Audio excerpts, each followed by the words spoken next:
Hey, yo, what's good? This is Charlie with Debate the Greats.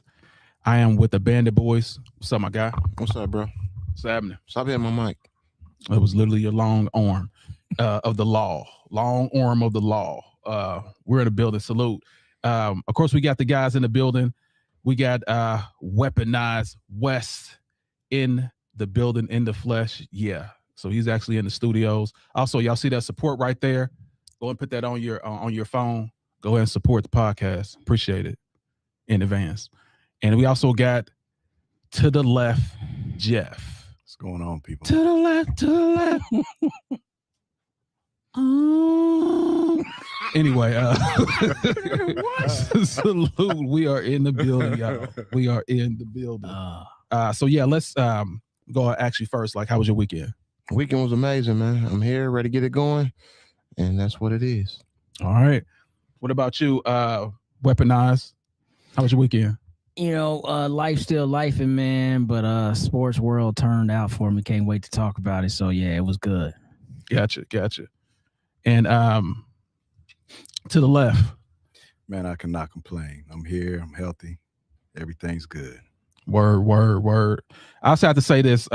Whenever somebody try to tear you down, remember, make sure you keep going and show the haters what's up. You know what I'm saying? That's how my weekend went. But it was absolutely it was absolutely phenomenal. Like I said, don't let no one stop you and keep you down. Keep going, keep progressing, and making stuff happen. Like I said, but other than that, the weekend was fantastic. Did some yard work, almost passed out. I realized I'm not 30 anymore. Took a nap like a 40-year-old, but it was all good. So yeah, let's get to the playoffs because I'm extremely excited. And let's take a look at this right here. So this is what the finals preview is going to be now. It's kind of like what I said, like 3 weeks ago. I wanted the Knicks to go against the Spurs, and that's who we have in the NBA Finals coming up soon. I think the first game is on Wednesday. So let me know first. I want to talk to you first, Weaponized. What are your thoughts about this matchup? Well, if you remember, man, when we first started talking about this, I said I really wanted it, like you, to be Spurs Knicks, to kind of, pay homage to the last time the Knicks made it. It's crazy that now they're playing the Spurs again. But I didn't think that the NBA was really ready to let go of the OKC whole ship yet. So honestly, I was surprised to see the Spurs were able to, take 2 games back to back. Game 6 in San Antonio, I think they beat them boys by like 20 something. And then of course last night, Game 7, they went to OKC and did the unthinkable. Honestly, knocked the champs off in their home building, in the Game 7. So I'm just happy, honestly, that we got to see some legit basketball last night. There was some floppy here and there, a little bit on both sides, but that wasn't the story of that game. And honestly, I didn't think the NBA was going to allow that to happen. So shout out to Adam Silver for telling the boys, let them play, man. And I think the best team came out and won. And that's been the best team when it comes to these two all year. Spurs beat them 8 times to 4 all year. So people talking about J-Dub and he wasn't there. And you're right. But J-Dub was there during the season. Chet was there during the season. And the Spurs were 4-1 during the season. And then they gone ahead and knocked them out in 7. So it's the way it's supposed to be, bro. Yeah, that's a great point. 4-1. Like they were talking about in the press conference that we've been beating them all year. So, yeah, ain't nothing changed is what they're saying. So, yeah, I think that's impressive. Great stat. I actually forgot about that. What are your thoughts, Bandit Boys? I'm upset, man. I've been flip-flopping like LeBron James all season, man. Here we go. I underestimated Wemby and them. I don't think they had the experience, in which they don't, but I don't think they know how good they really are. But definitely, I thought SGA and them would play better. Game 6, it's been a seesaw battle up to Game 6, back and forth. You win one, we win one, and I figure it would play out in 7, which OKC was at home, so you would think the veteran team that just won a title going back to back would man up and win on their home floor, and it didn't happen like that. Wemby's is something different, and he's coming to his own, and he ain't even coming to his own yet. You see what I'm saying? So it's scary. The sky's the limit for OKC, man. They got some great talent. Dylan Harper, Stephon Castle. They got some great pieces, and we may be talking about them for seasons to come. But they still got one more game to win and one more series to win, and it's looking like they might win that too. So I'm sorry. What'd you say? What'd you say about Wemby? He's something different, man. Last week Wemby was terrible. He was horrible. He was what I'm saying. Now I told you, that's an alien. You can't do nothing with. Here's the thing about the Spurs. They're so young that they don't know that they're when they're in danger. They're just playing. They're just playing together as a team. They're so young and naive. It hasn't probably even fully hit them yet what they've accomplished. They've knocked off this champion. And we also saw that the refs wasn't involved that much in this game. So when the refs aren't involved, guess what happened? San Antonio blows them out. So anyway, let me get your thoughts to the left. Yeah, I always knew that the Spurs would pull it out against OKC. They're young, right? Full of vigor, vitality. You got Wemby leading the way. As he stated earlier, the regular season series, the Spurs had whooped them the whole year. So knew that one was going to be over with. I think versus the Knicks, my heart, I'd like to see the Spurs win it. But I think about the Knicks and their experience. The regular season between these two teams, the Knicks and the Spurs, right? It's been split. They only played twice. The Spurs won when they were in San Antonio by 2. Then they went into New York and lost by 25 to the Knicks, right? And that game snapped an 11-game win streak that the Spurs had going on. So I would like to see the Spurs take this one, but I think that experience kicks in, man, and it's going to be Knicks in 6. But, I definitely think that moving forward, there's a new powerhouse in the West. Like, I think that they've knocked SGA and those guys off the throne, man. Everyone was kind of tired of seeing the refs helping out OKC. Just got tired of it, and you just saw this last series, actually the last game, without the refs' involvement, that the Spurs actually dominate those guys. Facts. I totally agree. I totally agree.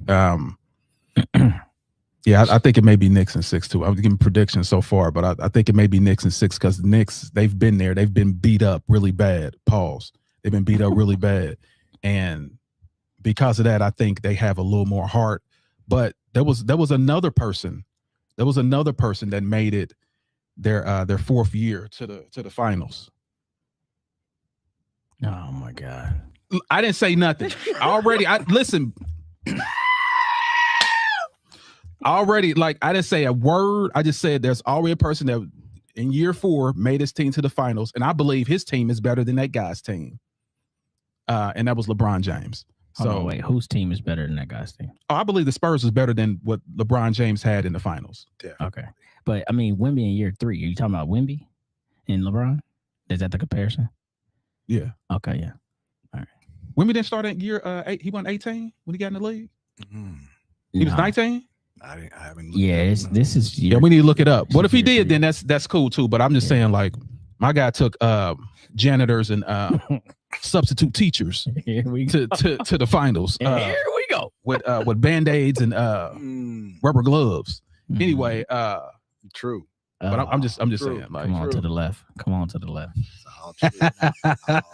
Cut it out. Me and to the left, we to the left. You know what I'm saying? Y'all stand on that wrong right side. Mm-mm. But anyway, let's go to game 6. Let's talk about game 6. It was 118 to 91. It was pretty much like a blowout. We had the Thunder 118-119. Victor Wembanyama had 28 and 10 rebounds. Dylan Harper had 18 points and 6 rebounds. Shea had a team high with 15 points, 6 for 18. Dumpster juice is what he gave us. Mm-hmm. So I'm actually first Weaponized. What are your thoughts about game 6? So see, this is my thing. Going back to the left point, your point, and a lot of people didn't want to make this about the refs. And again, when you're watching sports, you don't want them to be a part of the conversation. You want it to be about the players. But the unique thing about this, really the irony of this, outside of the game 1 loss, and of course the last night, game 7, every other loss was by 20 points when it came to the Spurs beating them. And so I'm sitting there saying, like, you could talk about, it's a good series because it went 7, but there's a lot of games where you're like, those games were over, you know what I mean, early in the third, and then you just kind of just like letting the time go. And game 6 is an example of that. When this man didn't touch the free throw line, 6 of 18 is nasty work. That's a third of your shots.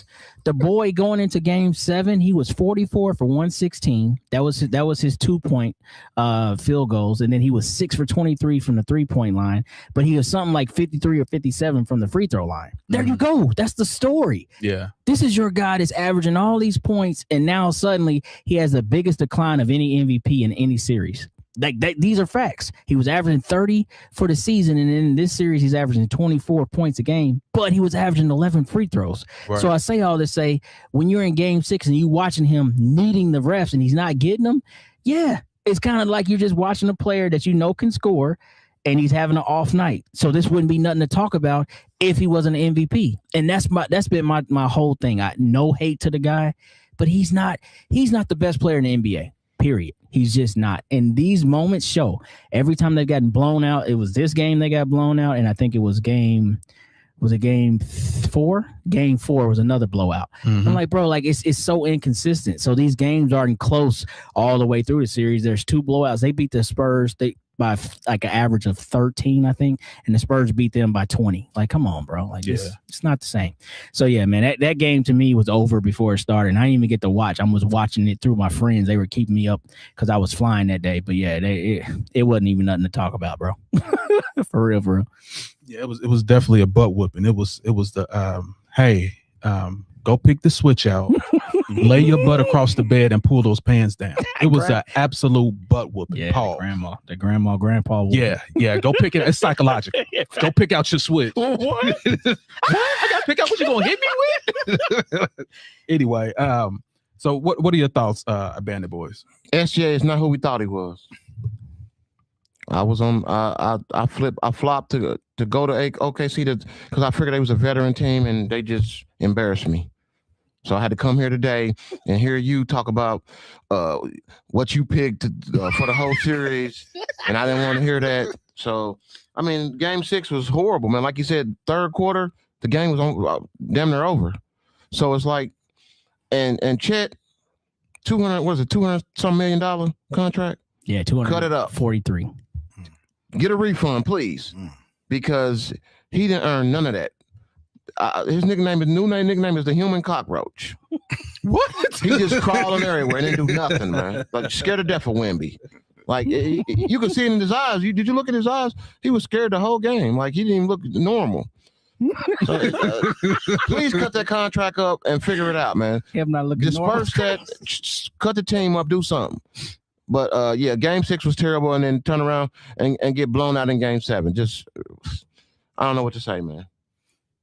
I don't even want to be here. Well, it does. It's a little different when you predict something and it absolutely collapses. I 100% get that. Like you was so strong. You was so Wemby is weak. He's weak. I was like, dang, dude, like give him a chance. Like goodness. And then next thing you know, I might have woke him up. Yeah, he probably watched the podcast. Was like, oh, okay. You know that's what he did with SGA. Like he wanted to teach SGA a lesson. Like okay, SGA, gotcha. Okay, you gonna win MVP over me? I'm gonna show you who's the best player in the game. And listen, he sent him home. Please save me, New York. He sent him home. So please save me, New York. to the left. What are your thoughts, my guy? Hey man, this series was over before it began. I remember that first game. There was I believe it was a rebound that Wemby had gotten stripped from SGA, and he kind of looked back at him and yelled at him, just dominating, man. That was the entire series. I know, like you said, we were going back to back, right? You get a win in from OKC, a win from the Spurs, but those wins by the Spurs were dominant. They were dominant every time. After game 5, they turned it up. You lose game 5, it's win or go home from here on out. You got to win 2 straight If you lose game 5, you got to win 2 straight. And that's what they did. They did what they had to do. I wanted to speak to Bandit Boy's comment of the Spurs being veterans. If we really take a look, that year that they got a chip, man, they were in game 7 against the Pacers and Halliburton was hurt. We could be viewing OKC in an entirely different light had Halliburton stayed in that game. You're right. So I feel like in the LeBron era, like everybody's always waiting to crown somebody. It was Harden. Then there was Kawhi, you know. Now they're looking at OKC. These guys haven't performed. They haven't proven themselves. The same thing with OKC. Like a lot of guys hold them to this high esteem and they haven't proven anything to me. Now, I won't take anything away from SGA being a prolific scorer, the young guys being a great team, Chet Holmgren, right? He was doing okay until this season. He said $200 million for Chet Holmgren. Nasty. Crazy. The human breadstick is what I call him. Word. The human breadstick. Hey, like he got his money and sat down, you know. But yeah, that's just my thought on the series as a whole. Like it's over before it began to me. I knew the Spurs were taking the West. SGA, great player, good guy. It was kind of like in game 7 and game 6, watching Batman without his utility belt, you know, seeing SGA without the refs, you know what he didn't have his tools. So he couldn't get that win, bro. But yeah, that's my thought on it. Yeah. That's crazy. I 100% agree with you. Yeah, it's like Superman without the cape. Yeah. You take those refs away because listen, before he became that guy, before he became SGA, this guy that everyone says he's a dominant scorer, this dude was averaging 20-something points. What's the difference? Same guy. The difference is this: the refs. That's what changed everything. Once he figured out how to foul bait, that was it. Like it's no, he has like his skill set is still the same. Yep. He's mid-range, still good. Like he picks and pops. But if he doesn't get those calls, he's back to be a averaging 20 points a game guy. And with that, the team loses. OKC loses. But Wemby, he will not be any worse than he is right now. And that's what's scary. Yeah. He won't get worse. He's going to get better. So I am so excited about the NBA now. Like I am so excited. we have a new guy that's like saying, not only, okay, SGA, you got the crown. I'm going to take it off your dang on head and put it on mine. Look at me. I love that. When SGA was trying to get his MVP, like you actually seen Wemby with his head down, like looking up with his, like LeBron when he was, at game 7. Come on, man. Every time I mention LeBron's name, somebody say something. I don't get it. Anyway, let me go back. He's looking at him like you cutting your wrist. Anyway, so he's looking at him like, oh, okay, you want MVP? You think you're the best player in the league? Let me show you. This dude's about to go on a run. This run's gonna be longer than your girl's stockings when she run against the building or something. It's gonna be crazy. Anyway, let's go to game 7, and of course we got some highlights, so I want to talk about that. Game 7 was absolutely crazy, so I just want to show this right quick. Excuse me, little breadstick. How you doing? Tell your mom I said hello. Hey, blinking in some Nikes. That's what I'm saying. Yes, sir. And look, him from the 3. Whop. And look at this. They said. Nah, I'm not lying about this though. I'm going to be 100%. They said when the bench said when he caught this block, when Cornette did this block right here, the bench yelled, LeBron. I'm not joking. That's what they said. They yelled LeBron. So anyway, I just want to make sure that's being known. But let's talk about game 7. Let me get this loop going. So we got a loop going up in here. So weaponize. Let's talk about game 7. What was your thoughts? I had to take my hair down, man, because it's time to really get into the pod now. So there's something I think that the NBA has been missing for years, and we're gonna put a lot of weight on Wendy's shoulders to kind of bring that back. But the level of competition and desire to win for you, like he said, during the LeBron era, and I'm not just blaming LeBron, but during the LeBron era, had kind of like dissipated. Everybody cares about being homies. You hear stories, people showing up in the city the night before they go out and have dinner, then go play. Like, you can't take that serious. The thing that I missed, you know what I'm saying, back from our day of watching basketball, honestly, was you're supposed to hate the opposition while respecting competition. You're supposed to hate them, bro. And Wendy showed this whole series. I don't like them. I don't like them. And I'm not going to sit here and give them, you know, more of this credit or desired or so whatever because they're the champs. Like, I don't like them. And every time I'm out there, as you can see, they play me a certain way. And at some point, I'm going to start playing them the same way, which he was doing. And his whole team started doing it. And then they end up getting the W. And then, like, at the end, he respected them. That's a great team over there. But we ain't even got to talk about them no more. We've been beating them all year. That's the way basketball's supposed to be.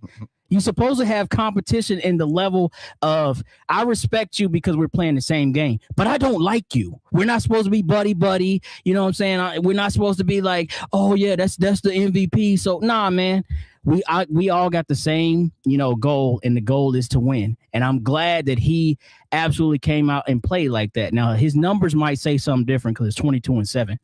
But when you watch how he was controlling his teammates, talking to them, always being in the moment, never getting down on himself because everybody's literally looking up at him. Not just because he's 7'5", but because at 22 years old, they see Tim Duncan again. Tim Duncan took his team to the finals at 22 years old, and they see that whole thing replaying. Plus Tim Duncan and David Robinson and Pop, all of them are in his ear, creating this monster that we see right now, or this alien, if you will. So Game 7, it was put up or shut up, and he absolutely did it. They had multiple double-digit leads throughout that game.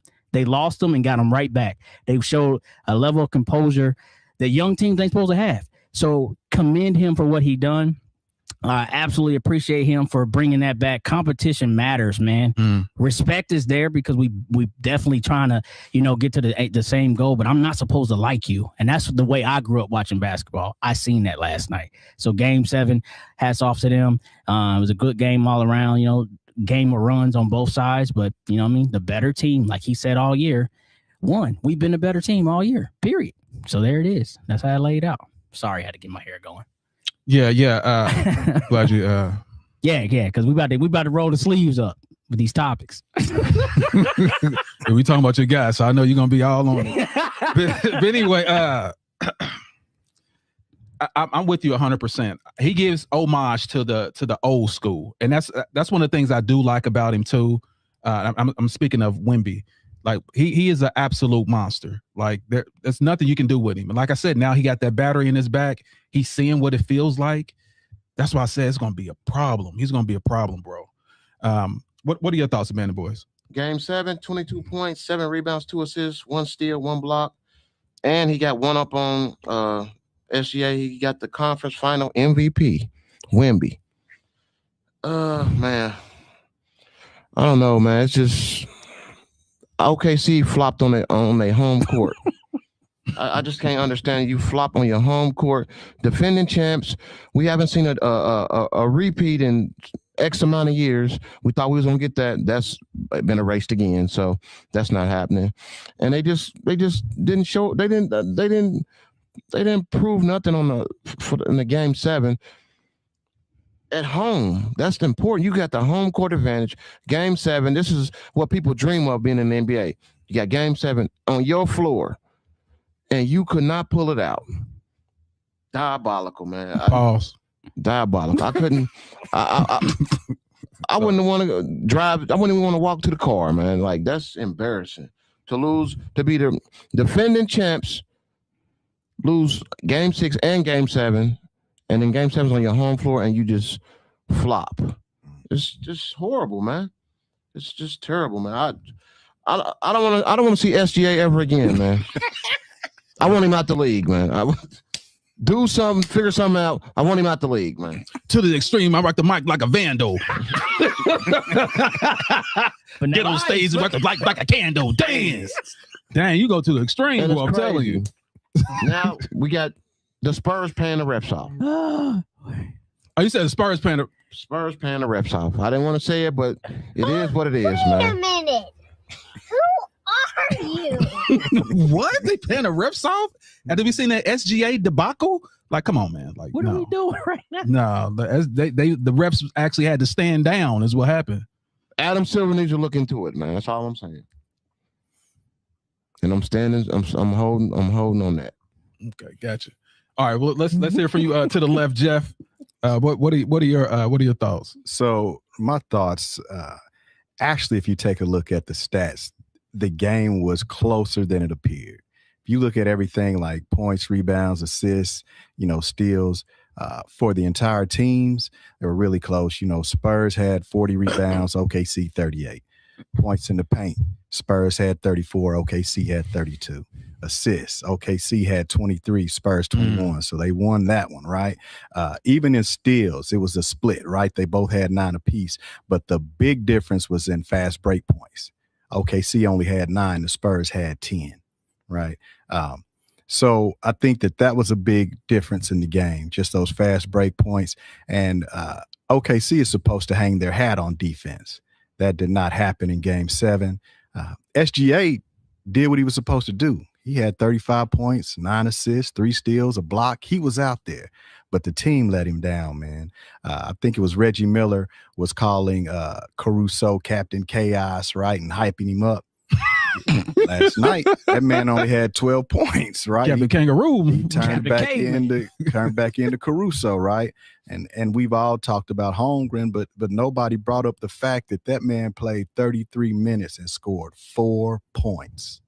Diabolical. 4 points last night. I could have got that. Right, Jeff? I'm just telling you, if y'all need 4 points in OKC and y'all giving out $200 million for it, sign me up. Sign me up. I could give it to you. You hear me? I can give it to you. I'm gunning. Yeah. The Spurs were the Spurs, right? They had some extra help from Champagne, if that's how you spell it. Champagne. Yeah. Right. He dropped 20. He's usually good for about anywhere from 8 to 12, but he dropped 20 last night. Everybody else was the same. Wemby with 22.7 boards. Castle and D Fox chipped in with 15, 16. Harper had 12. They were the Spurs, man. I think that what happened was OKC was basically SGA. He couldn't beat him by himself. He needed the team to step in and help him out. Nobody had his back. Yeah, I wholeheartedly believe that also. And great commentating on that. SGA, did the best that he could, but like I said, once you take that whistle away, he's human. That dude is human. He is no longer an MVP. He is a regular dude from the park in Parkwood, balling, hooping, Sutton Place. He's a regular hooper. That's all he is. You take those fouls away, he's just a regular guy. So, yeah, Wemby did exactly what I hoped he would do. And now, like I said, he got a taste of it. He got that blood in his mouth now. Pause. He got that in his mouth now. So now he's like, hey, that was crazy. So he got that taste now, like a shark. He's coming. Pause. Goodness gracious. I am not trying to do this on purpose, but listen, I'm calling before y'all say it. Whoa. But anyway, like I said, really proud of Wemby. Wemby, like I said, Shea had 35 points. Like he went out fighting. He actually did go out fighting, but too little, too late. And I'm so glad the NBA said, we are sick of your foolishness. Your run has ended. Now go sit down. Go take, it looked like he took the stuff that stopped the runs. What is it called? Lactate, or what is it called? Like, his run is over. So like he took it and now he got no more runs. Pepto-Bismol. There you go. The pink stuff all on your belly. So pause. Magnesium. That's what I'm saying. Like, it's crazy out here. But yeah, his run is over, and thank God. We're tired of bad basketball. The Spurs and Knicks is going to be exciting. Like I said, this was my pick 3 weeks ago that I said would be an extremely great finals, and it's going to be that. So let's go to the next subject, and that is Jordan. Michael Jordan. We at the 30-minute mark, y'all. So this is where it's going to get crazy. So let me go ahead and play this so we can get this thing going. Sometimes I dream he is me. Get to notice what I dream to be. So let me get this Michael Buffer going on. Michael Buffer. Ladies and gentlemen, let's get ready to rumble.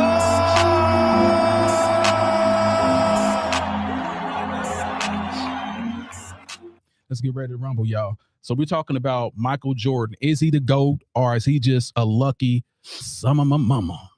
So let me hear from you. Weaponize the Michael Jordan fan club, inductee, winner, king. What are your thoughts about Michael Jeffrey Jordan? So everybody knows the stats, man. I'm sorry. Go ahead. Yeah, scream. Go ahead, get it off. No, but everybody know the stats, man. I'm not here to talk about stats, bro. And the GOAT conversation to me, honestly, has to really be about what other people feel.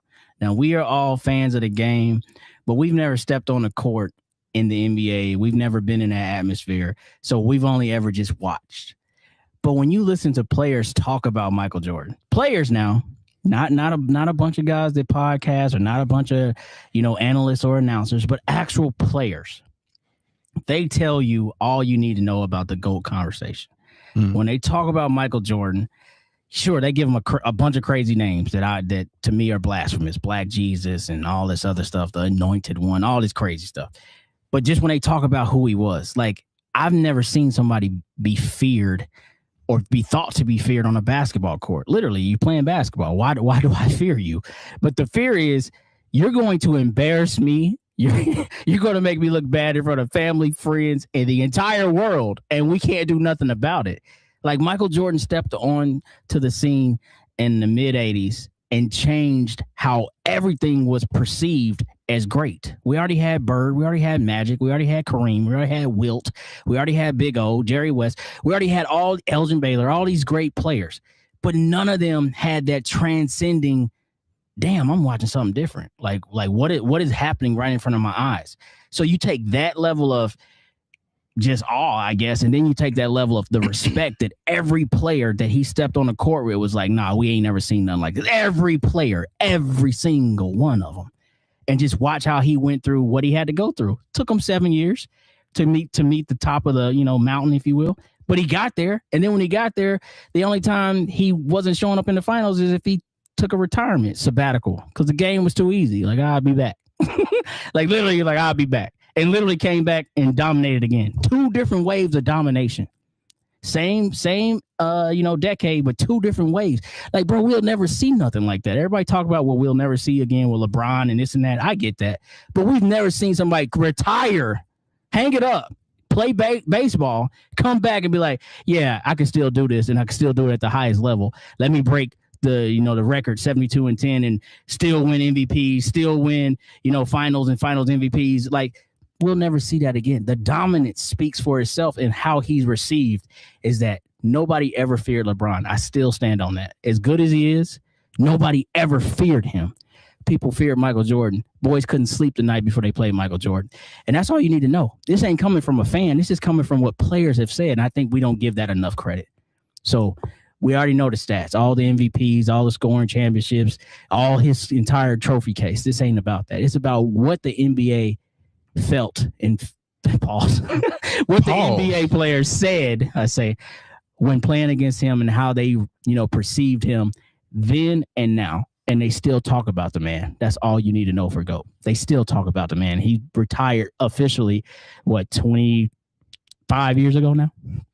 2001 his last, or no, when was the last? 2003, my bad. So yeah, 23 seasons ago he retired, and they still talk about him, bro. That's all you need to know, man. It's not about stats and numbers, bro, because that counts, but it's about how the league perceives you.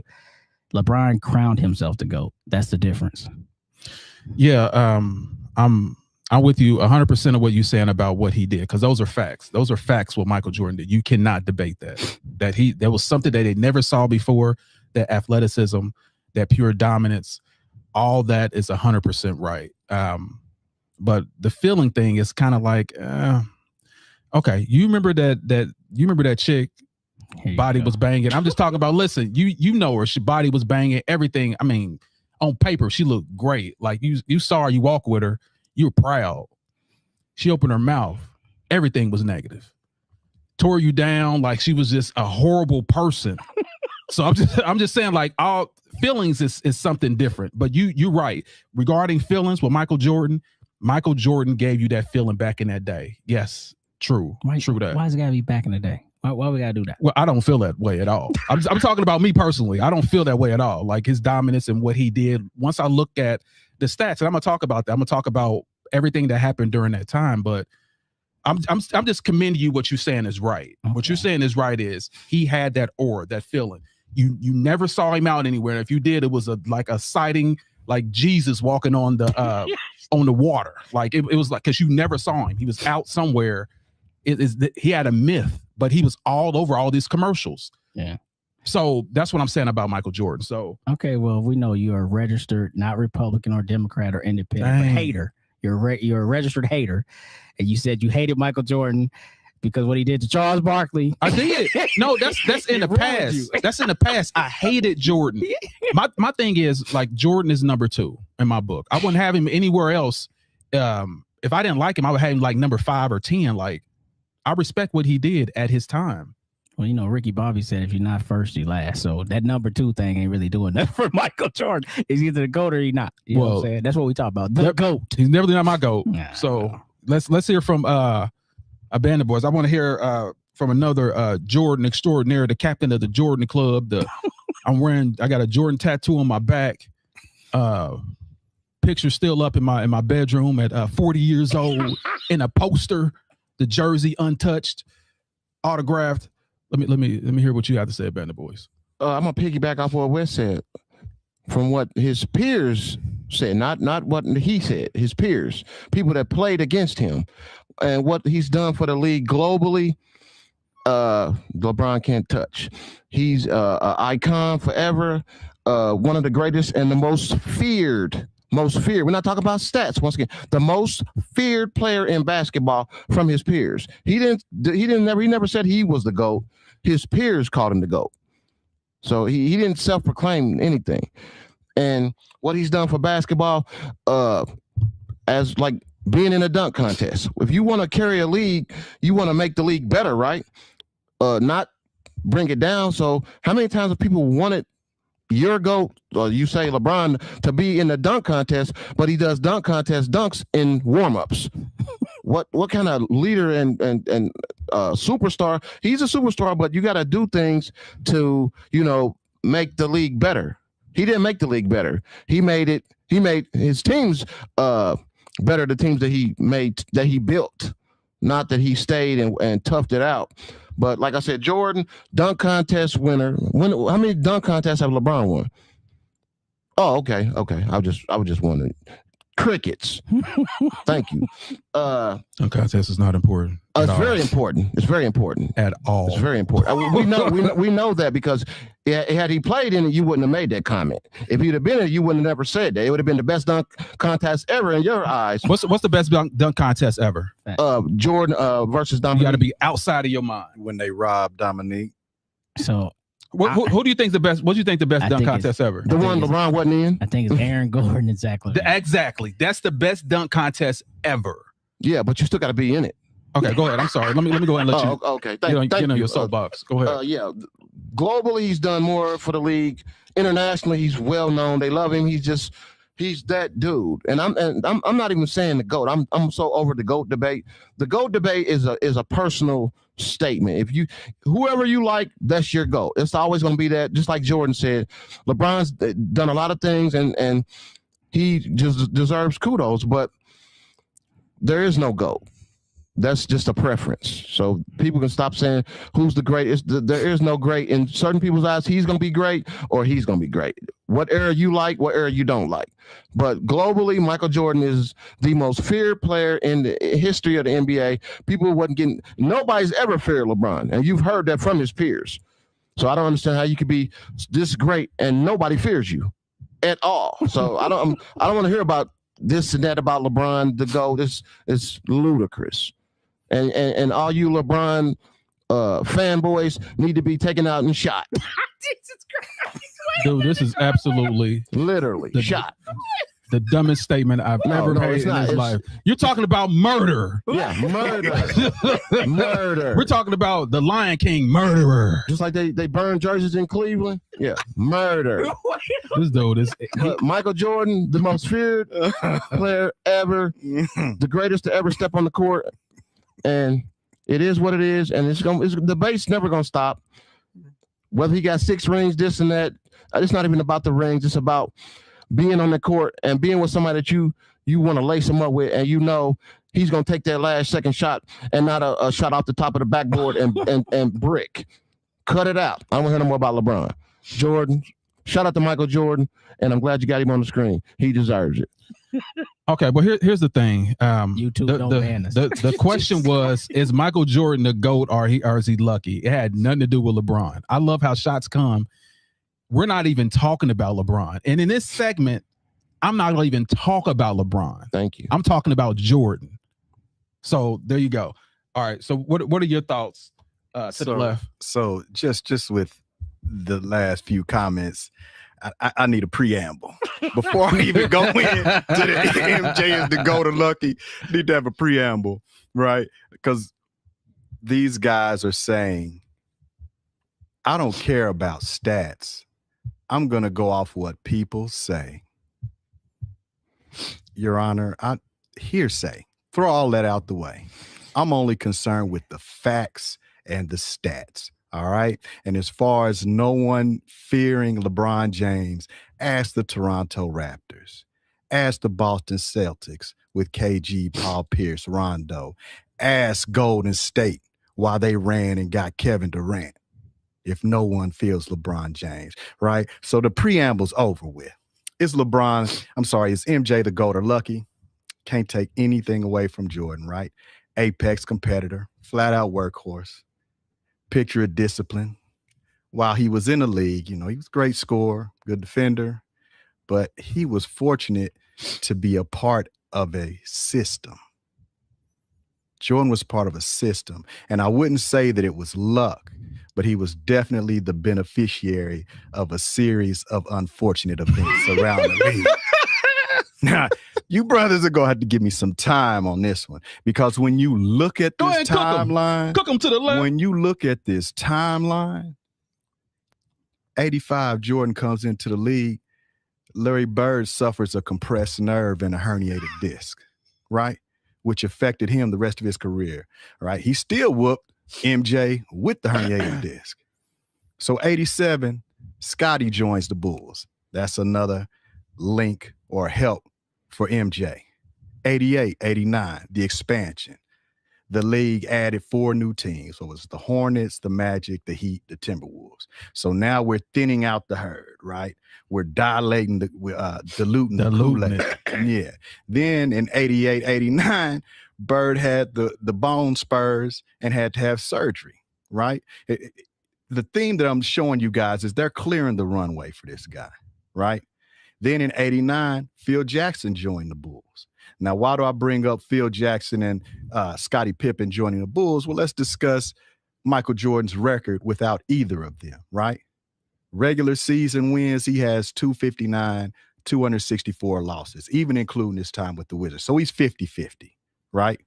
He never won a playoff series, a championship, or a finals MVP without Scottie or Phil.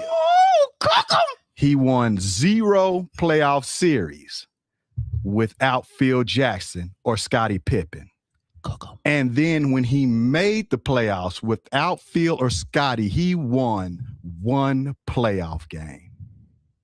In his entire career, without those two, he only won 1 game. But he was feared. Let me move on, right? In 1990, the flagrant foul penalty was introduced because Jordan couldn't handle the defense of the Detroit Pistons. Now everybody claims that, hey, the league is so soft now. He would have never survived in the 90s. Well, thank your boy for that. He was the one that cried to the league and had that implemented. In 90 and 91, Isaiah Thomas underwent wrist surgery, fusing 3 bones. We clearing the runway for this guy. Here we go, 1991. Anybody know what the Trent Tucker rule is? I'm going to go ahead and educate my brothers today. So, in 91, the Knicks beat the Bulls on an inbound pass and a pull-up jumper. It was 0.01 seconds on the clock.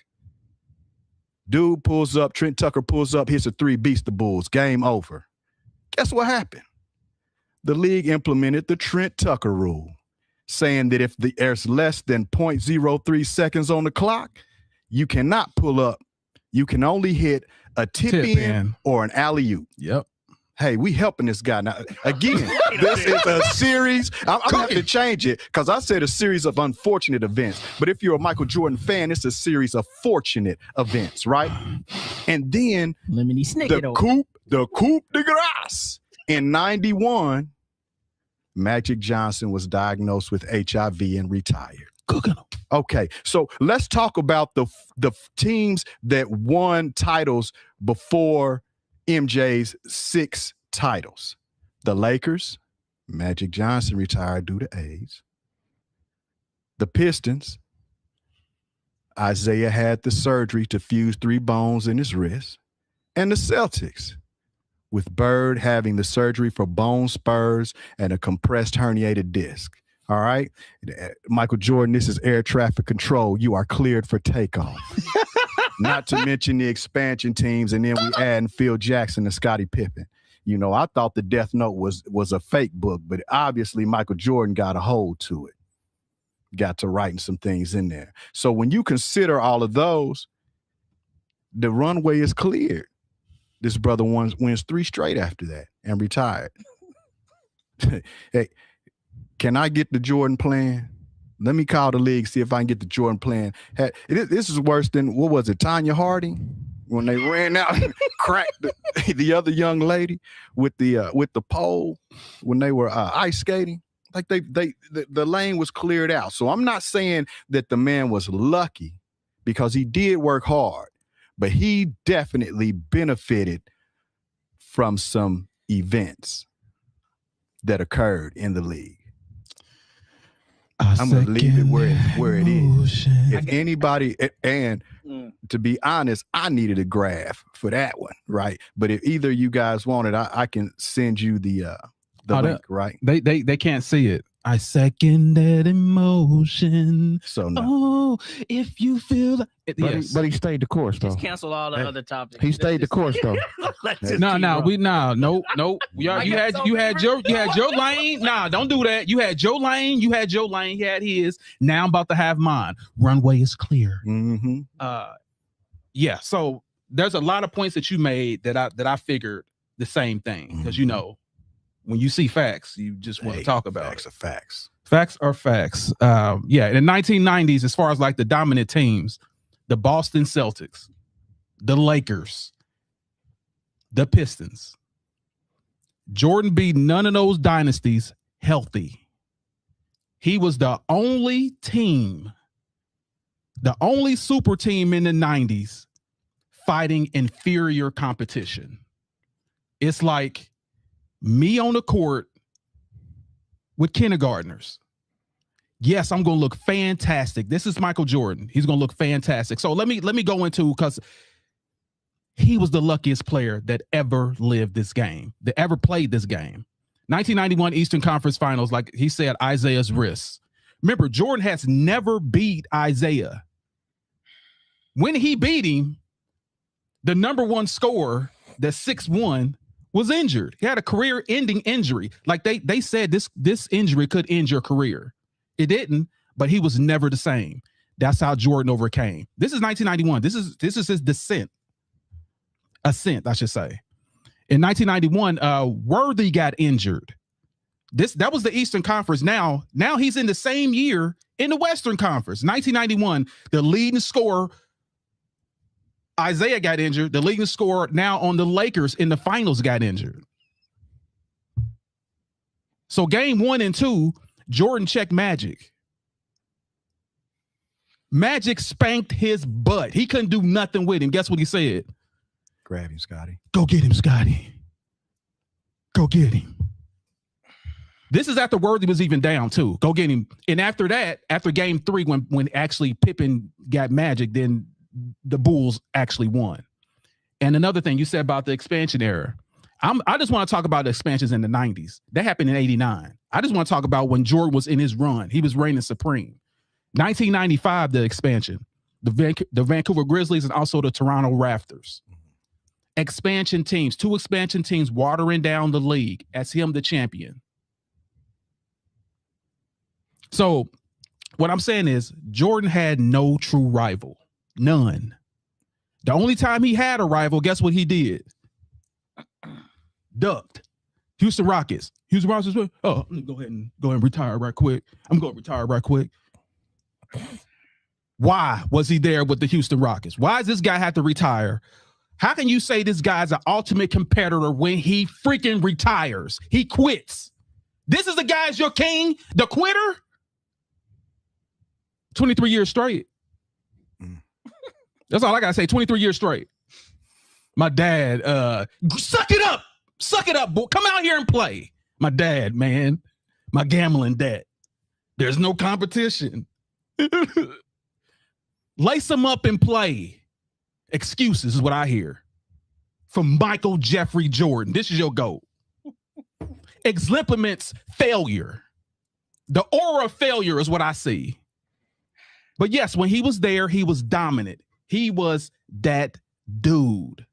But when I sit back and look at it, you can't handle the pressure. You got to go home, go get some Lay's potato chips, sit on the couch, go play baseball. You think you're a baseball player now? Really? The delusion? How about do what you're great at and went to the baseball and was a failure? How about do what you're great at? That's what I can't stand about Michael Jordan's mentality. Y'all say this dude is the GOAT. He's the greatest. When you quit all the time. Who want to be married to someone that leaves you 3 times? And that's what y'all doing. Y'all married to Michael Jeffrey Jordan. And it's absolute pathetic. All you Jordan lovers, get out of the... Ladies and gentlemen, get out of your nostalgia about this dude. He played no one. He was the luckiest man that ever played this game. Like I said, the number 1 scorer of Pistons was injured. The number 1 scorer when he got to the finals, Worthy, got injured. That was luck. He won his first championship by straight luck. So that's all I got to say about that. Hold on. Nah, ain't no hold on. You said yours. No. You said yours. Nope. Wait a minute. We're Next debating the greats. So that has to be a rebuttal. There has to be, because y'all said a lot of stuff that's not. Y'all said a lot of stuff. What? Okay, here's what I'm gonna do. I'm gonna let you say what you believe is not facts, and we're gonna move on because we're almost an hour in. I'm just gonna touch on all the things you said really quick. Don't touch on nothing because that's that could be deemed. You said game 1 against Magic, he got cooked. Magic had a triple-double. They won by 2 points, but Michael Jordan scored 36 and Magic scored 19. Like, what do you mean he got... How many assists did he have? Who? Magic. Magic had 10. No, but hold on. No. Because see, this is the point you're forgetting. Michael Jordan has the most average assists in any final series with 11. He averaged 11 assists in that series. When did he do it again? No. No. You asked the question. You said that. No. When did he do it again? I'm going. Give me a time he did it again. If you're good, you can do it again. When did he do it again? When did he average 11 assists a game? Matter of fact, when did he average 7 in a game? You're not in a final series. When's the last time he averaged 7? This is what I'm saying. You said he got cooked and he had to ask Scotty. What was the next game about? What was the next game 2? Look at game 2. He averaged 11 for the series. No, bro. I'm saying look at game 2 what Magic had. Magic was cooking Jordan. Why do you think he told him to check him? Triple-double. I would consider that getting cooked. Yes. You do know Magic 6'8", right? Hold on. No. Hold on. But Jordan had 36, 12 assists, and 8 rebounds in that same game. Magic Johnson had 19 points, 10 rebounds, and 11 assists. Did they win? They won by 2. But you said Michael Jordan got cooked and needed Scotty to come guard him. But that's the only reason why I brought that stat up. This is so definitive to the MJ fan. out of all the information was given, that's what the hill you want to die on. I was going one by one, but I'm gonna do it quick because then y'all talking. He been talking about for months now this magic wrist of Isaiah Thomas. I'm so tired of hearing about this wrist. Isaiah Thomas for his career averaged 19 points for his career, and he averaged 16 points in that sweep. He just needed one more three. Why are y'all acting like he didn't play at all? He played, and they got smacked. You talking about an average? 1991, his career average is 19 points. Dude, 4 games. That's his career. What is his playoff average? That's his career. Isaiah Thomas? Dude, look at his playoff average. You're looking at the wrong numbers. Look at his playoffs number. All his playoffs numbers go up when he's in the finals. He averaged 16. Bro, you're talking about his whole career, even when he got injured for those 4 or 5 years. Stop that. When did the injury happen? The injury happened in 1991. When? It's when he had the surgery to fuse the 3 bones in his wrist. Now, if you want to talk about injuries during a game, we could talk about when Isaiah was playing the Lakers and rolled his ankles, had to strap up, and then he dropped 25 in the third quarter. Points. Still a record. Okay. For most points in the quarter. But what I'm saying is, like, these are the hills that you choose. No. I was going one by one. All right, That's so it. we got that. So you're saying that Isaiah's wrist doesn't matter and that he didn't because get y'all cooked by y'all act like Isaiah was not a factor. Dude, the doctor said it was a career-ending injury. Like, stop that. Like, and then your numbers is wrong because you're looking at career even when he was injured. I'm talking about. You know how he hurt his wrist, right? How did he hurt his wrist? Because he'll be able to back me up if you know the history. The summer before, he shot too much. He literally shot too much and broke his wrist. It wasn't no fall. It wasn't no magic. He shot too much and broke his wrist. Does that have an impact on the fact? If he's injured, he's injured. I don't care how it happened, dude. I'll take it even further. He had already still been a great player, and still made it to the Eastern Conference Finals. Now, all of a sudden, are we talking about the wrist? Well, it was a factor because that's when he had the surgery in 1991. It was so bad. And the herniated disc, he didn't herniate his disc playing basketball. He did that shoveling gravel to fix his mom's driveway. So what I'm saying is, an injury is an injury. What I'm saying is, he was still winning until they played the Bulls in the Eastern Conference. No, he was not. They made it to the Eastern Conference Finals. Dude, no, that's okay. That's cool. He made it to the Eastern Conference Finals, but he was not the same. You know it. I know it. Look at his numbers. Look at his numbers before 1991, and then look at his numbers before that. You can see the decline. He was a declining, bro. Just won the championship. It happened after the championship when he hurt his wrist. You know it, and I know that. He shot too much. Okay, so he shot too much. Regardless, he had surgery, and they still made it. And they said it doesn't make. Godly, still made it to. He still was injured. Like that doesn't change. At the end of the day, he was still injured. Hey, look, check this out. He wasn't 100%. Listen, the injury only matters because he got swept by the Bulls. Had he Wes, check this out. Wes, injury. I'm just saying it's what happened. Wes, check this out. Wes, check this out. I'm black without my glasses. I put my glasses on, I'm still black. Okay, OJ. That doesn't change nothing, is what I'm trying to explain to you. It doesn't change nothing. So the Pistons should have failed all year. They shouldn't even made the playoff. They shouldn't even made to the Eastern Conference Finals. He's still a competitor, bro. They're still a good team. Which one is it, man? Yeah. You flip flopping. No, ain't no flip flopping. Ain't no flip flopping. If someone's injured, you're moving. That's what it is. He's out there. He's out there. Listen. Go back to your next thing. What else do you got next? Because we're dispelling both of those things that you just said. But go ahead. Go to the next one. What's the next one? All right, this is the last one, and then we can move on because this is a combination. Y'all keep talking about who was Phil Jackson before he went to the Bulls? A champion, NBA who was champion. Jordan before he came to the Bulls. I'm answering your question. I'm answering your question. He won an NBA championship. He was a champion. Okay. That's your answer to your question. Does that have anything to do with being a coach? Okay. If you were in, hold on, Isaiah Thomas is an NBA champion. You asked me a question. Like, do you want me to answer? Go ahead. Go ahead. I'll wait till you finish. Okay, go ahead. Because you're going somewhere like we don't have to go there. Before he took a head coaching job, who was he in a coaching world? That's all I'm asking. You didn't say in a coaching world. Okay, now that's what I'm. Of course, he was a rookie coach, but here's the difference. Here's the difference that you're missing. Who's the coach for Golden State? Steve Kerr, right? Steve Kerr, right? Was he a leading scorer, or was he just on the championship Bulls teams? It was coached by Popovich and coached by Phil Jackson.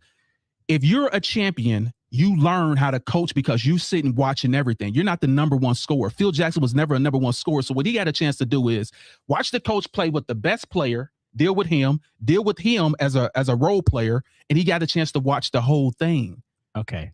He's a champion. See, so here's the deal. Before he met Jordan. I'll just sum this up quick. The whole Jordan Pippen, the whole Pippen and now all of a sudden he got Phil Jackson thing, to me, that's a wash.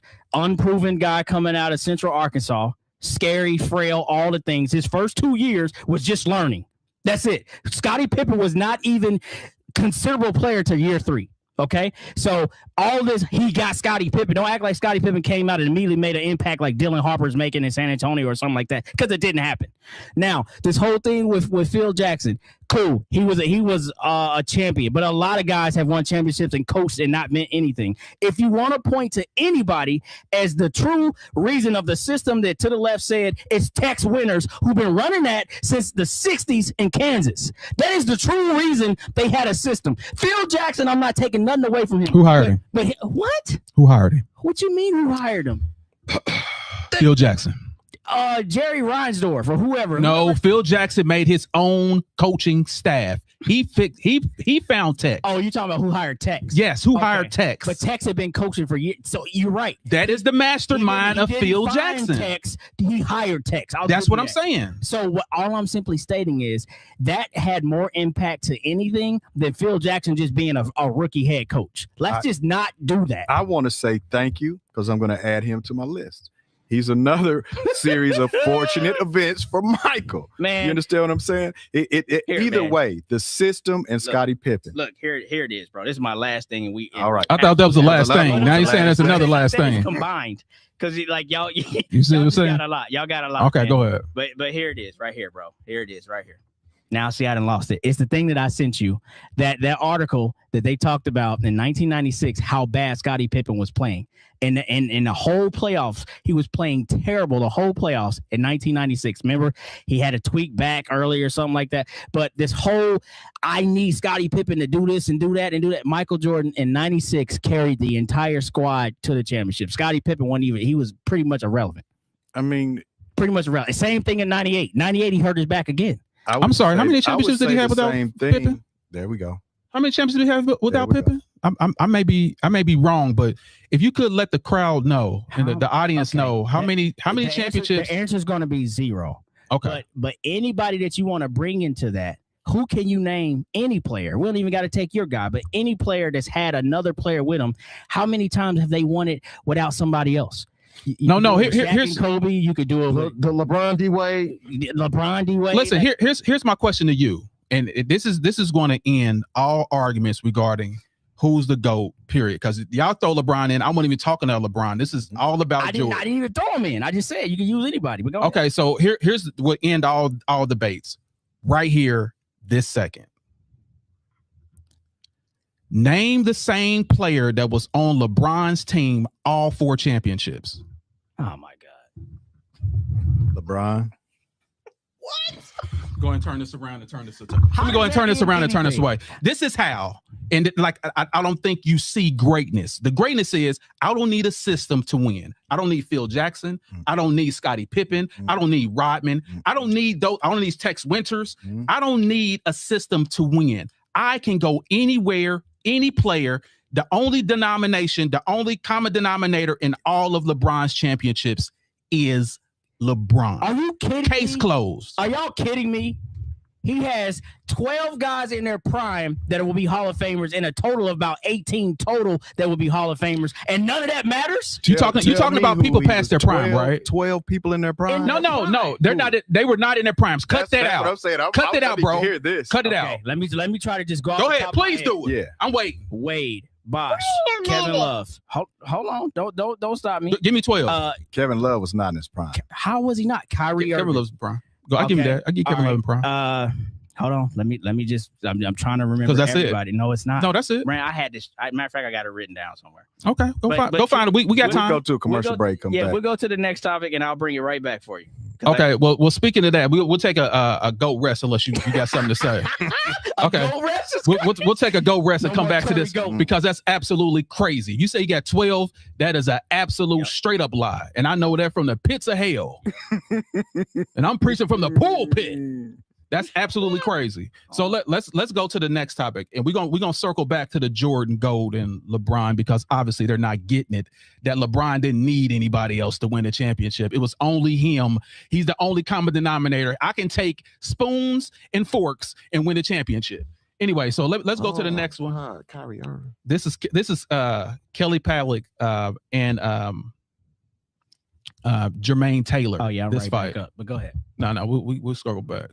But yeah, this is the fight right here. And if anybody doesn't know, like this is for the unified middleweight championship. This was September 2007. Taylor dominated the early rounds, and Pavlik landed 35 punches, a barrage in like a few seconds, and he survived. Like Taylor in the end got overwhelmed. This is what I call a modern day Rocky story. Like he was beating the brakes off of him. Look at him. This is crazy. Like the crowd was like, yeah, the announcer's like, yeah, it's over. This thing is over. Look at this. This is crazy. Look, and then next thing you know, Pavlik goes back. I can hear the music. Dun, dun, dun, hi, hi. Dun, dun, dun, hi, hi. Killing him. And so Pavlik come back and win. But this is one of the most, and like I said, this is a classic that no one talks about. And what I like to do is bring these great boxing matches to the forefront so each one of you guys can see this and appreciate greatness. Pavlik had like I said, Taylor was undefeated and no one thought this guy would come back, and boom, it is over. Ref, please get in there. Help that boy. Let it go. So yeah, I want to hear from you first, Weaponized. What are your thoughts regarding this match? Got me fired up over here. Oh, look here, man. They fought twice. In this match right here, honestly, this was one of those things where I don't even think Jermaine Taylor, because at the time he was undefeated, I don't think he took Kelly Pavlik lightly. I just feel like a lot of boxing careers have that weird story. Like I couldn't get over the hump with this guy, and this became Jermaine Taylor's actually like that became the fight for him. It kind of looks like Roy Jones and Bernard Hopkins. Like they had fought when they were like kids, nobody really seen it. And then when it was time to fight for real, like Roy ran away from that. He didn't want that problem till way late in the career. And we know how that went. But in this fight, man, Jermaine Taylor was doing Jermaine Taylor things. Using his power, jab was solid. He was bullying Pavlik. I mean, I think that's a second round knockdown right there. But then he got KO'd in round 7 because he ran out of gas. And then the second time they fight, it was a unanimous decision for Pavlik because he just had that, as you said, mentioned that Rocky iron type, personality. Like he just going to, keep coming forward. But that's what's beautiful about the sport of boxing, and it shows in this fight. A puncher's chance. When people say that, that's exactly what it is. And Kelly Pavlik was always a puncher. And again, he did not do well at the beginning of the fight, but he just kept coming forward, kept wearing him out. And then finally, his stuff started landing, and boom, the rest is history. So I feel like this was something that really changed like how that class was going at that point, because Jermaine Taylor was set up to be like a super, super, super nova star. That dude. Yeah. And then, you have these 2 losses.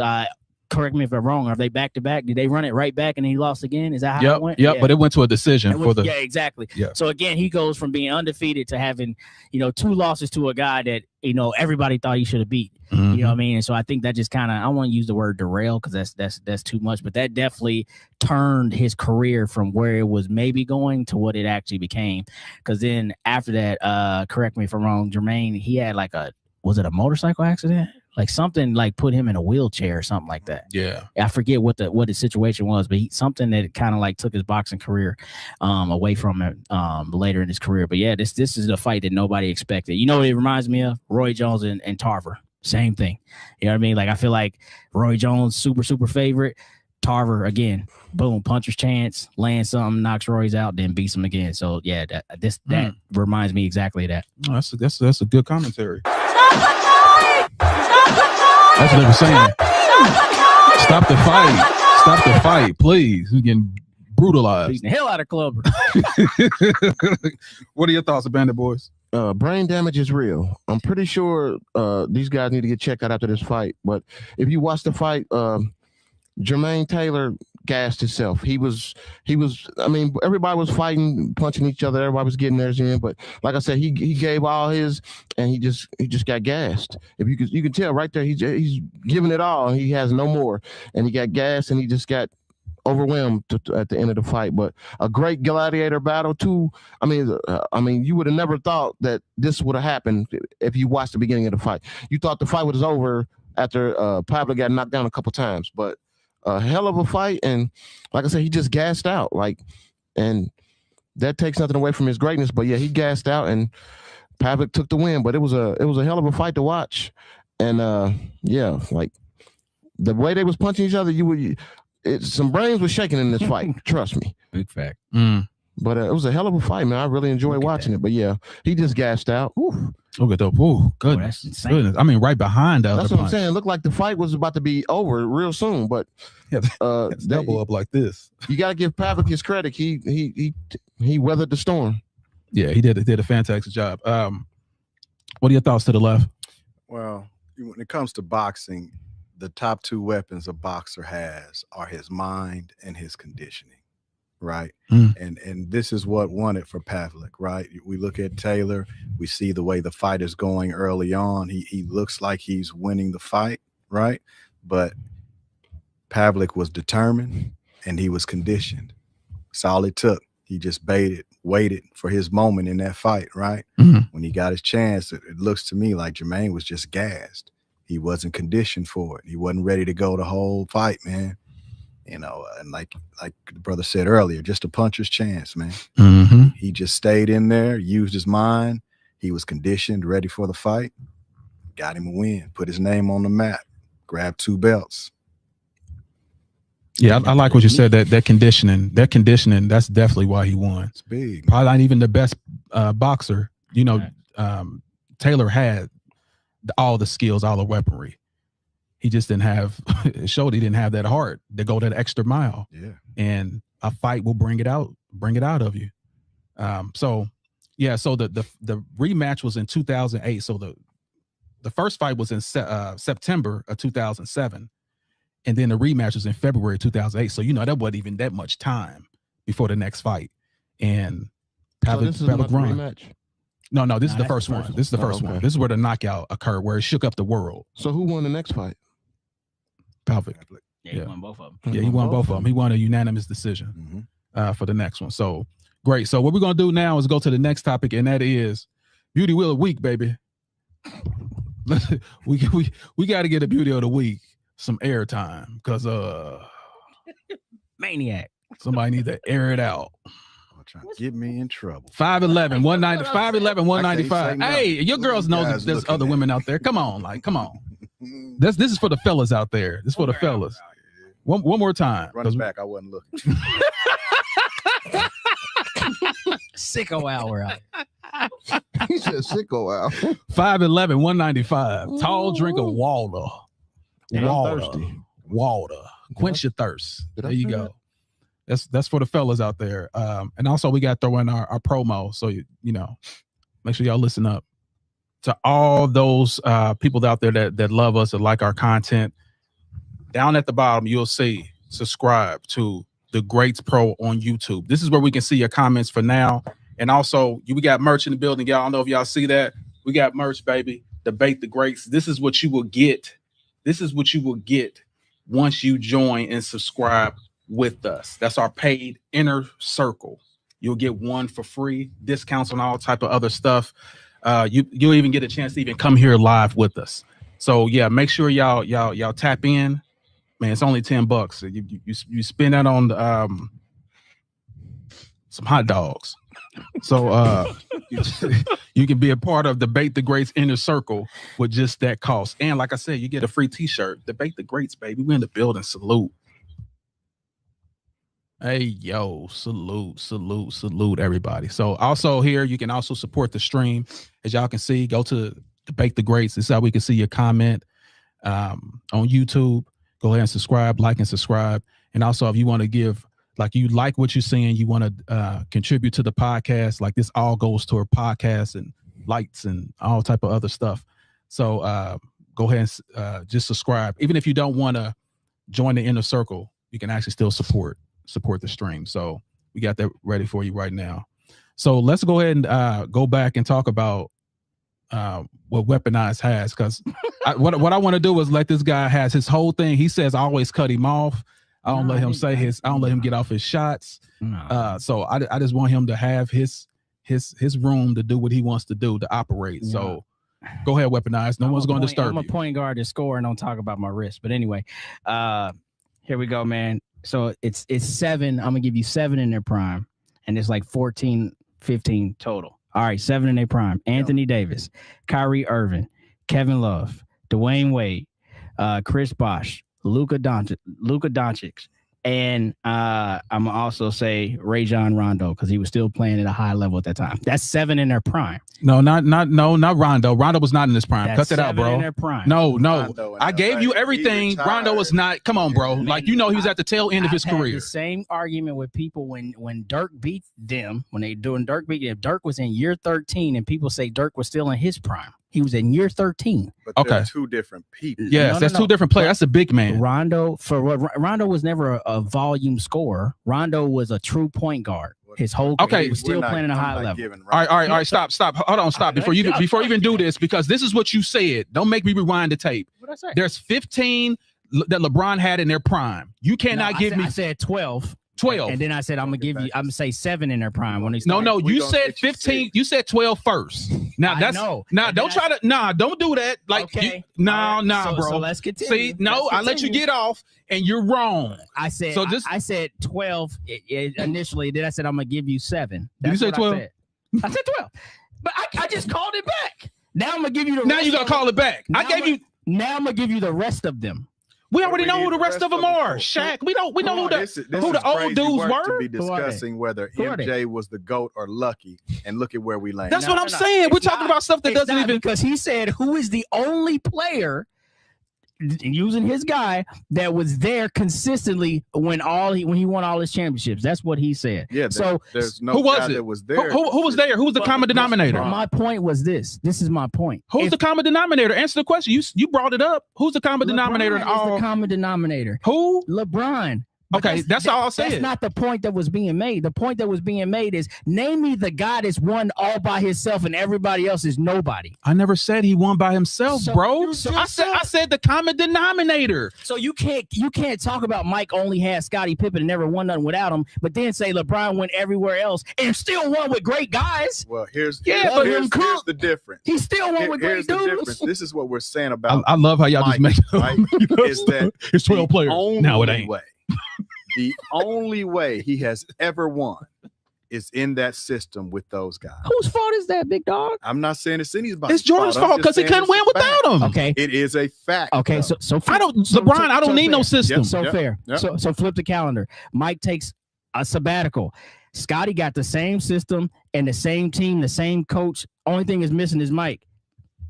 And They lost- only won what? Two games less. Two games less, and they made it to the. Hold on. No. You said something. He only won 2 games less, and they made it to the Eastern Conference Finals. No. See that's where you're wrong. Because like you said earlier, you're only looking at that season total. They lost 16 less games because it takes you 16 games to win a finals, and he didn't win a finals. That's what you're missing right there. So You that's can what I'm only saying. win. Man, yeah. Wait. Yes, it is. That's not Because- the wait, same. check this out.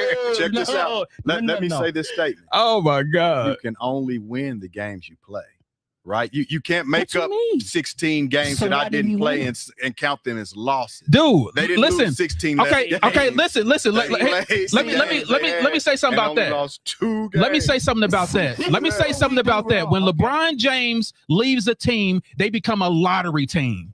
When Jordan leaves, this team make it to the Eastern Conference Finals. That is another difference between LeBron James and Michael Jordan. The team collapses. Every time LeBron goes to a new team, they go to the finals within You know 2 why? years. You know why it collapses? How come I can't finish what I'm saying? Like you're talking over me. I let you talk. I let you do your thing. You jumped in with me. Okay, go ahead. Okay, so what I'm saying is Eastern Conference Finals.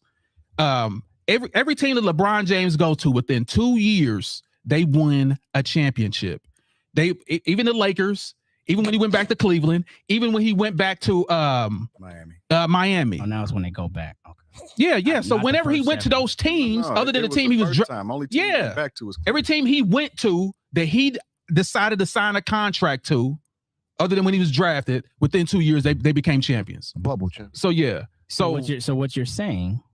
what I'm saying is he's champion. He builds the team for his glory, and then when he leaves, of course they're going to suffer. Why?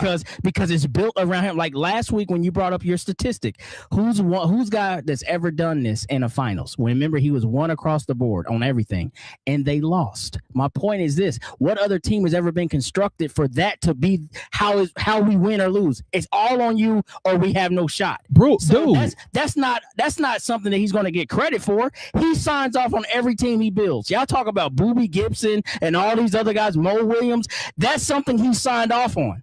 I don't know why all of a sudden that doesn't matter when it doesn't come out to a championship. But when they won all those games in the regular season and made it to the finals, wherever they made it, suddenly it was like he took these guys to this pinnacle, but we couldn't get it done because they suck. No, you can't do both. No, it's competition, bro. And You can't do Boobie both. Gibson were his first run in Cleveland. He wasn't running anything there, which is why he left. You understand what I'm saying? Yeah, Now, when he knows that. When he has put a team together, within 2 years they get ring. They crowned him king at 19, bro. They did, but No, they crowned him king at 15. Don't get it twisted, bro. I'm talking about when he made No. Don't get it twisted. At 15, Sports Illustrated, Jordan was getting cut. Why did Magic say what he said? Jordan was getting cut. You heard what Bird said. Bird said anybody that's on LeBron James' team, do not recruit them because he makes all them good. They're terrible. When Magic talked about LeBron chose Russell Westbrook over DeMar Rosen. Y'all remember that now? Yeah, Magic. So again, he chose wrong because everybody couldn't wait to blame Russ when that didn't work out. So he chose wrong, and it's like, oh well, the team wasn't good enough. This is something he signed off on. To your point.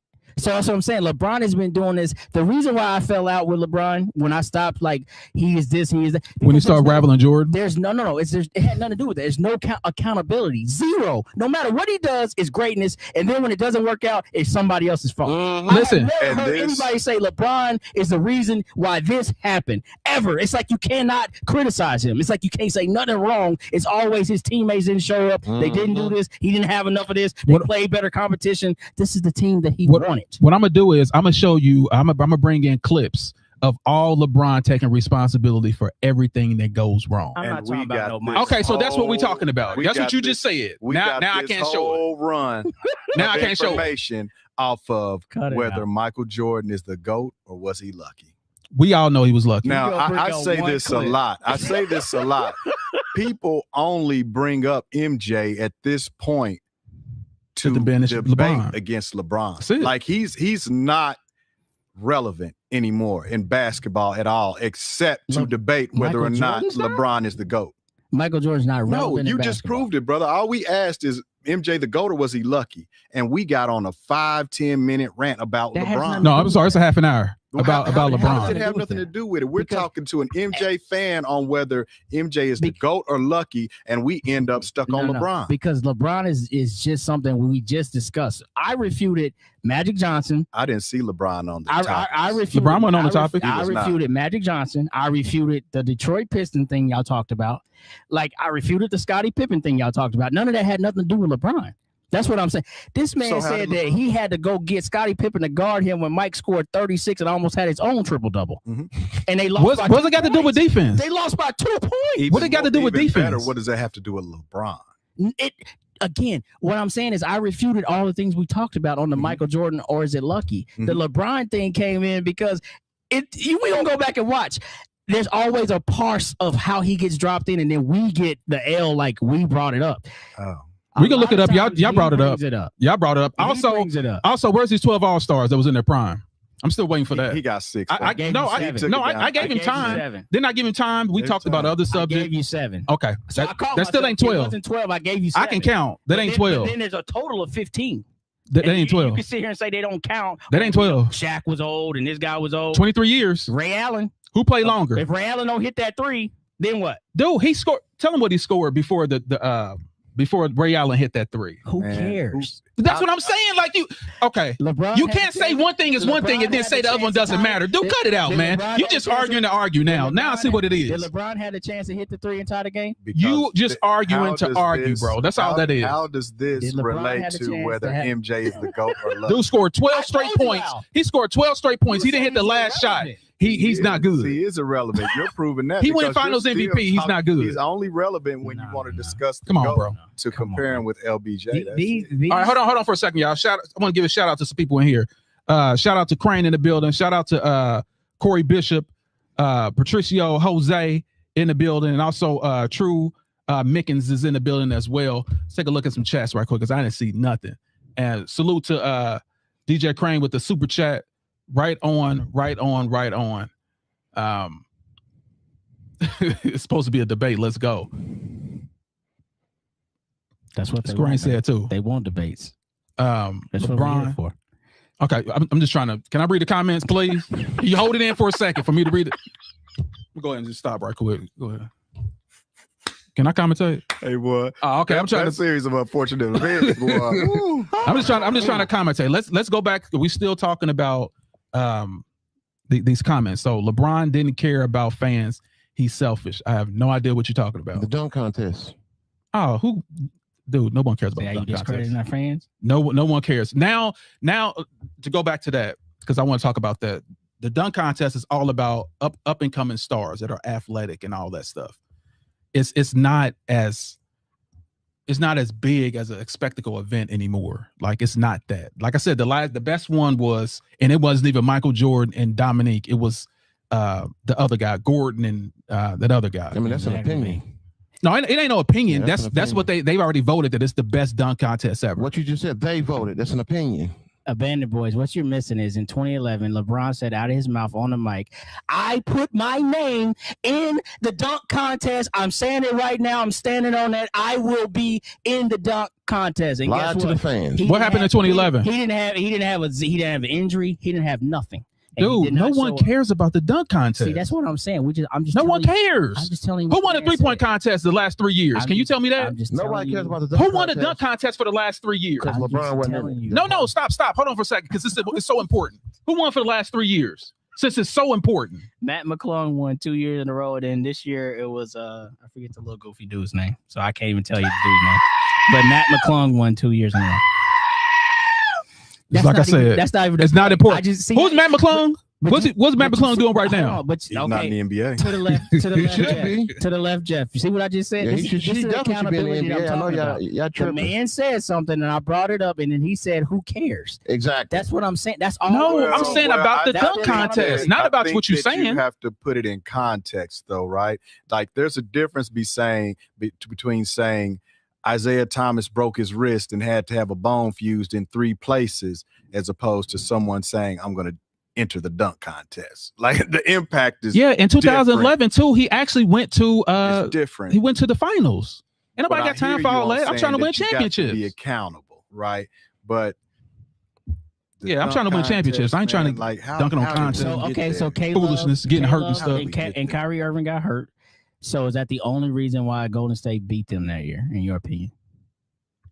Well, And that's 2015. Yeah, it proves that that's what it was. They sent Dellavedova out in the ambulance. He had to get rehydrated. Dude, that's the Like, only reason. yeah. That's the only reason why, because you can look at the next year, they came back and beat them. Mhm. Were they not still down 3-1? Don't matter. They won. Okay, I just They wanna know. won, They bro. Like you're talking They about were- stuff that doesn't matter. Okay, right. So these be my points that I'm making. How you don't Okay. translate these points? Because when I tell you 6-0 is better than 4-6, and I say it doesn't matter, then you want to bring up all the reasons that 4-6 should matter. Time out.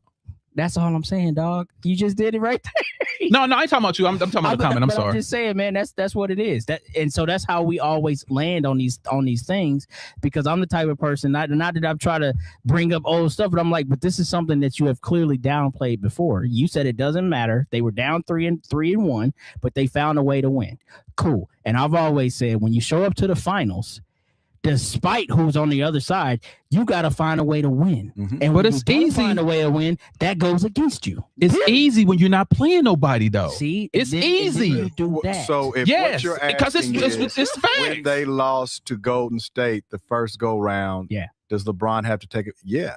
Just like he had to take accountability for them losing to the Mavs the first go round with the Heat. Yeah. Like you got to hang your hat on those kind of And things. coming back 3-1 that made him the GOAT. Or take accountability for the worst Coming bet back on final series. They were a plus 700, I think, the first time he was in the Cavs against the Magic. Y'all can look this up. And then he ended up losing that series, 4-1. That's what left him. That's when he left Cleveland to go to Miami. But they were highly favored to win that. All the betting odds were on them, and the Magic dominated them. Can we talk? It's about just the that type of stuff, starting bro. five in Cleveland? And yeah, he definitely has to take responsibility for that. I'd have to look at that though. Yeah, I gotta look it up too. But you're talking about stuff that beat the Magic. Look it up. Stuff with that team, and then again, I think it's like the point of what Bird was saying. Hey, they kind of fell victim to that. Meaning you looked at the Cavs and thought they were really that good. Because being honest, everyone knows cast that he brought with him to play against the Magic. Okay, let me end on, this thing right here. The Michael Jordan Bulls had the record for the best regular season record ever. The wins. Yep. That team beat that record. That Golden State 16 team beat that record. 73-9. Which means statistically, they should be the greatest team that was ever assembled. Fair. Statistically. So if a guy come back from 3-1 to that team, a unanimous MVP, 2-time MVP, defensive player of the year, all on the same team, 4 All-Stars. He come back from 3-1 on that team. That's something, bro. Defensive player of the year missed a game and a half. Whose fault was that? That's not my dude. point. You got to play the game, like you're right. Yeah, so you can't just You're like right. you can say, hey, if Jordan would have went to year 23, he probably would have better numbers. He probably would have, but he didn't. We got to look at what the facts are. Right, and the facts. Yeah, we can't embellish and make up hypotheticals that never ever happened. Again, so when you lose, that's the fact. And when you're playing the greatest, okay, so you take that team that had the best record ever, dude. Listen, you take that team 2016 that has that record that beat the Bulls, then you add Kevin Durant, the second best player in the league at that time. I don't understand. I know you won't never will. Hopefully we'll go back and rewind this and get what I'm talking about. That team just got 10 times better when you add a elite scorer like Kevin Durant. And he came in and just won all finals MVPs and everything. So that's the guy you add to a team that's already had the best record ever. That's crazy. So it's okay to get swept at that point. Got it. It's okay. It's okay to lose to a team that had 5 All-Stars on it. No, I'm sorry, 4 All-Stars. The other one was 3. 4 All-Stars on it, and the second best player in the league. So when you bring up them being swept too, can we take a look at that game 1? LeBron had them on the ropes. He did. We already know what happened. We know what happened. We know what happened, but it was all good. He was his teammate. He beat the Lakers too, but guess what? So what? He stepped over them all that. 4-1. Get them out of here. Hey. I mean, I'm just saying, bro. You got to find a way. Like nobody said at the beginning of the season, it's easy to say you got to find a way when you're playing terrible competitors. Like you got to find a way. Nobody said you got to find a way to make the finals this year, but they're gonna lose, and that's okay. Nobody said that. They ain't playing. Jordan played nobody. 5 in a row did they played each other, or 4? Cleveland and Golden State. Was it 4 times in a row? 4 times in a row, right? Yeah, because he won one. 4 times in a row. 3. But I'm saying at the start of every season, nobody said, yeah, if he makes it to the finals, that's good enough. Knowing who was going to be waiting there. Nobody said that. Loser mentality. Like, that's what I'm saying. Like, there's no exception. That what they said was this. It doesn't matter who gets there. Golden State is going to win it. Dude, there was a meme going around. That was the thought process those 4 years. Wow. There was a meme going around where it said when LeBron won the championship and they added Kevin Durant, they showed a picture of the Avengers going against LeBron James, because that's exactly what it was. All the best players, that whole team, that whole starting lineup was pretty much in the All-Star game. Starting. They were the starting for the West, for the whole West. What are we talking about, man? Let's cut it out. Showed up then. Anyway, so let's go to the last thing. The last topic. The last topic is the 90s. What 90s player that would dominate today's game? Let me hear from you first, Weapon Eyes. Wait, which way? What 90s player? 90s player. There's a graph right there in front of you. Let me pull it up so you can see it. Okay. Which 90s player would dominate? Who would you say would be the top 3 that would dominate in this era? All right. Well, I know who one of them. Yeah, Mike Akeem and I can't even say Shaq because the game is so different. Shaq's going to struggle. Shaq's going to dominate, but he's going to struggle. So I say, damn, I guess I got to because he's just Shaq. But Shaq ain't going to be able to guard nobody. So, but who can guard Shaq too? So, yeah, I say Akeem, Shaq, and Jordan would dominate. And by dominate, what do you mean? Just points or actually lead a team to championship? Just dominate. Just dominate. I'm talking about leading a team to champ. Just dominate. They will offensively dominate. Okay. Offensive and defensive dominate. Yeah, those three. Hands down. Okay. How about you, Abandoned Boys? I'm going to go Jordan, Hakeem, and Shaq. That's all I see up here, really. Okay. Yeah, I wasn't even thinking of 3. I thought we would get 1, and I definitely chose Shaq. Shaq would dominate. There's no one that's ever played the game like Shaquille O'Neal. And I hear the point about the game is different now, but if we come down every time and throw that ball in the paint, you guarantee Shaquille O'Neal's guaranteed 2 points every time he touches the ball. So who are the 3? Who are the 3 you would choose? So I got Shaq, just it, right? Mm-hmm. I would go man, I don't think Michael Jordan. I got to give Jordan. He could dominate because he dominated then. He could do it now. Who was the third? Maybe I'm going with Barkley. Barkley was a tough guy too. I mean, he could score. He could play defense. He had that mean streak. Him and Shaq fought, so he wasn't scared of nothing. So yeah, I'm going with Shaq, Jordan, and Barkley. Okay, great combo. Yeah, Akeem. I see Akeem today, right? Like we look at Wemby as like an upgraded version of Akeem in my eyes. He really doesn't have that footwork Akeem had, but for me, the same argument exists for Akeem that it does for Shaq. I mean, you got to get the ball down there to him, and the game is so different. You know, okay. These guys pretend like a big man's not even on the floor today. All right, so let me go with my my top 3.